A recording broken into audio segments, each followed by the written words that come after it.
2012 model XUV 500 W8 ആണ് ഞാൻ ഇന്ന് കൊണ്ടുവന്നിരിക്കുന്നത് ഡീസൽ വണ്ടി. ഇത് ഏകദേശം 60,000 കിലോമീറ്റർ ഓടിയിട്ടുണ്ട്. സെക്കൻഡ് ഓൺഷിപ്പിലാണ് നിൽക്കുന്നത്. മേജറായിട്ടുള്ള ഇഷ്യൂസൊന്നുമില്ല, മൈനറായിട്ടുള്ള ഇഷ്യൂസും ഇല്ല, റീപ്ലേസ്മെൻറ്റുകളില്ല, ആക്സിഡൻ്റ് ആയിട്ടില്ല, ഫ്ലഡ് അല്ല, അങ്ങനെയുള്ള ഒരു ഇഷ്യൂസും ഉള്ള വണ്ടിയല്ല. പ്രോപ്പർ സർവീസ് ചെയ്തിരുന്ന നല്ല കിഡിലം കണ്ടീഷനിൽ കിടക്കുന്ന വണ്ടിയാണ്. വണ്ടിയുടെ ഇൻറ്റീരിയർ കാണാം. ഇൻറ്റീരിയർ കാണിക്കുമ്പോൾ നീറ്റായിട്ട് തന്നെയാണ് കിടക്കുന്നത്. സ്റ്റോക്ക് കണ്ടീഷൻ തന്നെയാണ്, എക്സ്ട്രാ ഒന്നും ചെയ്തിട്ടില്ല. W8 എന്ന് പറയുമ്പോൾ അത്യാവശ്യം ഫീച്ചേഴ്സ് എല്ലാം വരുന്നുണ്ട്.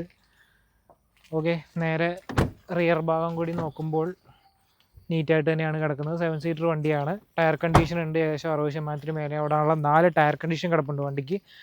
മൊത്തത്തിൽ അടിപൊളിയാണ്. അപ്പോൾ വണ്ടിക്ക് നമ്മൾ പ്രതീക്ഷിക്കുന്ന വില എന്ന് പറയുന്നത് 5,80,000 രൂപയാണ്. വിലയിൽ ചെറിയ അഡ്ജസ്റ്റ്മെൻറ്റുകളൊക്കെ ഉണ്ടാവും. 2012 മോഡൽ ആയതുകൊണ്ട് തന്നെ ഫിനാൻസ് ബുദ്ധിമുട്ടായിരിക്കും. 2013 ശേഷമാണല്ലോ നമുക്ക് ഈസിലി ഫിനാൻസ് കയറുള്ളൂ. ഇത് ഒരു വർഷത്തേക്കൊക്കെ നമുക്ക് ഫിനാൻസ് ചെയ്യാൻ പറ്റും.